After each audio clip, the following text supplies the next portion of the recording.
The Apostle Paul, when rebuking long hair on men, said, 1 Corinthians 11:14, doth not even nature teach you herself, that if a man have long hair, it is a shame unto him? That establishes nature can teach you things. In nature, there's edible mushrooms and poisonous mushrooms. Look at the ones on the screen. When you don't look close enough, a poisonous mushroom can look safe. And when you don't read Galatians 3 close enough, you can think that God is through with the Jews, and pay attention, you will think that antisemitism is biblical if you don't look close enough. And what does God say with antisemitism?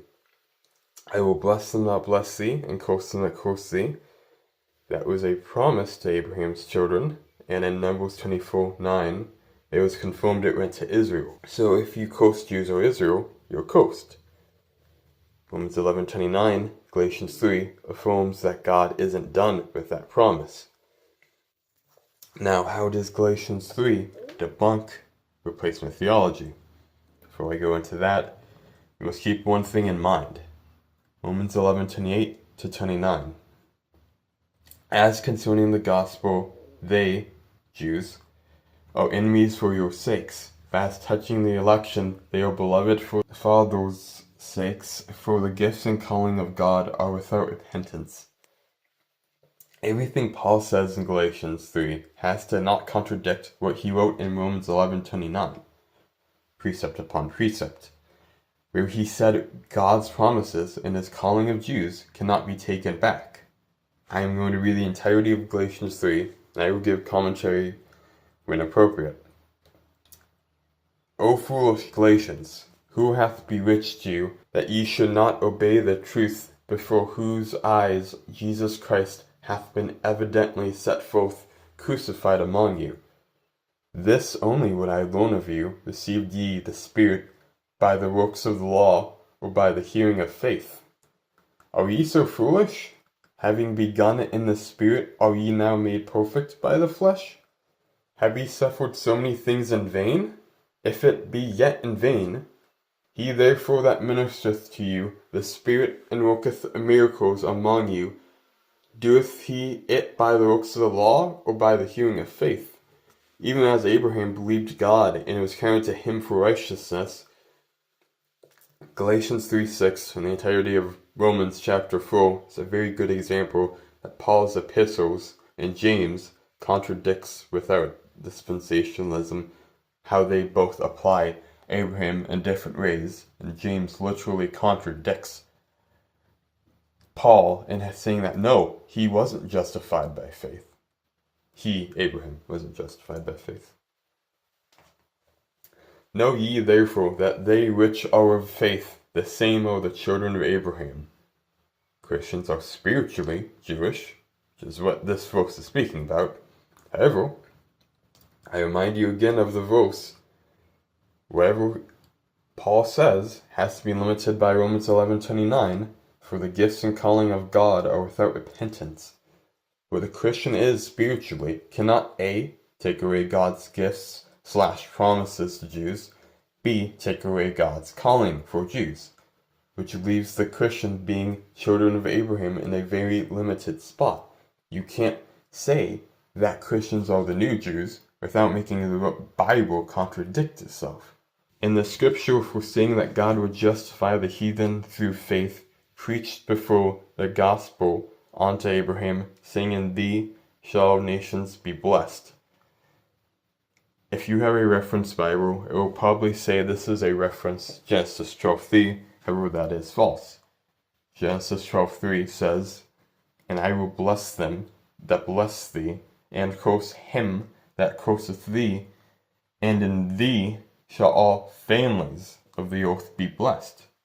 The actual code verse says, Genesis 22:18, and in thy seed shall the nations of the earth be blessed, because thou hast obeyed my voice. 12:3 says families, 22:18 says nations, Galatians 3 says nations, Galatians 3:8 says nations. Also, I'm not saying every cross-reference verse has to end with the same number, but these ones do, and I'm pretty sure the Holy Spirit intended for that to be a thing. It cannot be Genesis 12:3 also for this reason. Either Paul lied and the Bible contradicts itself in Romans 11:29, or Genesis 22:18 was about Christians and never about Jews. The verse has to be in reference Genesis 22:18 and not Genesis 12:3, or it contradicts Romans 11:29. For the gifts and calling of God are without repentance. So then they which be of faith are blessed with faithful Abraham. For as many as are of the works of the law are under the curse of the law. For it is written, Cursed is every one that continueth not in all things which are written in the book of the law to do them. But that no man is justified by the law in the sight of God, it is evident, for the just shall live by faith. Actually, I was wrong originally with my views of Joel 2 and Romans 10:13 having nearly the same wording. I said it was a coincidence. A person commented, and thank God, corrected me, pointing out a Dr. Ruckman, ISSSL, and Brother Don's Nesbitt's channel, where Dr. Ruckman explained this doctrine. This is a summary of that. Paul says, the just shall live by faith. If you look up the actual cross-reference verse of that, in Habakkuk 2:4, behold, his soul which is lifted up is not upright in him, but the just shall live by his faith. Paul changes live by his faith to the just shall live by faith. This his and Habakkuk modifies the sentence. Paul's Christian application of Habakkuk isn't actually found in the original verse. Paul took something from the Old Testament to apply to the New Testament. And the law is not of faith, but the man that doeth them shall live in them. Christ hath redeemed us from the curse of the law, being made a curse for us, for it is written, Cursed is every one that hangeth on a tree, that the blessing of Abraham might come on the Gentiles through Jesus Christ, that we might receive the promise of the Spirit through faith. This is the second poisonous mushroom. What's the blessing of Abraham? Being justified by faith and not by works. What's the promise singular? It is only defined here. This is, if you don't pay attention here, Paul never defines again what the Spirit is, aside from a slight reference to 3:22. It cannot be the gifts God gave to the Jews because of A, Romans 11:29, for the gifts and calling of God are without repentance. B, it's singular. It's a promise singular of the Holy Spirit. As I've said, it's very important to pay attention to, because Paul only here in 3:22, which he doesn't really say directly, but he kind of does, defines the promise singular as the Holy Spirit. It isn't saying that God is through with the Jew. I'm not going to go fully into this. That is a Galatians video, but in Romans 11:29, Paul uses this plural for gifts. Now, I've been told the gifts described in that verse is the gifts of salvation, but that is false. Every time the gift of salvation is mentioned in Pauline doctrine, it is a singular, not plural. Romans 5:15, but not as the offense, so also is the free gift. For through the offense of one many be dead by grace, much more the grace of God, and the gift by grace, which is by one man, Jesus Christ, hath abounded unto many. Romans 5:16, and not as it was by one that sinned, so is the gift. For the judgment was by one to condemnation, the free gift is of many offenses unto justification. Romans 5:17, for by one man's offense death reigned by him one, much more they which receive abundance of grace and of the gift of righteousness shall reign in life by one, Jesus Christ. Romans 5:18, therefore as by the offense of one judgment came upon all men to condemnation, so even so by the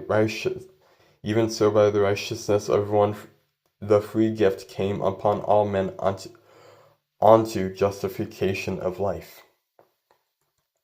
Romans 6:23, for For the wages of sin is death, but the gift of God is eternal life through Jesus Christ our Lord. 2 Corinthians 9:15, thanks be unto God for his unspeakable gift. Ephesians 2:8, for by grace are ye saved through faith, that not of yourselves is the gift of God. Notice that pound, not singular, not plural. Brethren, I speak after the manner of men, though it be but a man's covenant, yet if it be confirmed, no man disannulleth or added thereto. Paul restates Romans 11:29 in this verse, and says God can't break his covenant. Think Numbers 23:19. God is not a man that he should lie, neither the son of man that he should repent. Hath he said, shall he not do it? Or hath he spoken, and shall he not make it good? It's where it gets dangerous once again. If you don't read close enough, you will think that God can and has repented of his promises to Jews. Now to Abraham and his seed were the promises made. He saith not, and to seeds, as of many, but as of one, and to thy seed, which is Christ. Notice the plural and singular. Promises, plural, is the gifts, plural, of Romans 11:29, which isn't singular, like in verse 14, discussing the Holy Spirit, which is given to Christians. You can get messed up here if you don't keep reading, because it sounds like Paul is saying that you receive the Jewish promises as a Christian through Christ, but Paul does not say that if you keep reading. Paul switches to the singular promise when speaking later. And this I say, that the covenant that was confirmed before of God in Christ the law, which was 430 years after, cannot disannul that should make the promise of none effect. Singular promise. What is that promise? The promise of the Holy Spirit, not promises to the Jews. Again, I want to re-emphasize, Paul went from plural Jewish promises to a singular Holy Spirit Christian promise. The plural and singular is what separates them. For if the inheritance be of the law, it is no more of promise, but God gave it to Abraham by promise. Singular promise. Wherefore then serveth the law? It was added because of transgressions, till the seed should come to whom the promise was made, and it was ordained by angels in the hands of a mediator, singular. Now a mediator is not a mediator of one, but God is one.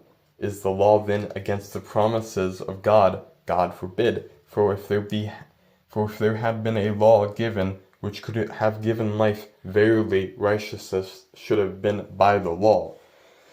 Paul is asking if the law is against the plural things God promised to the Jews, but the scripture hath concluded all under sin, that the promise by faith of Jesus Christ might be given to them that believe. Good cross references, John 7:38-39. He that believeth on me, as the scripture hath said, out of his belly shall flow rivers of living water.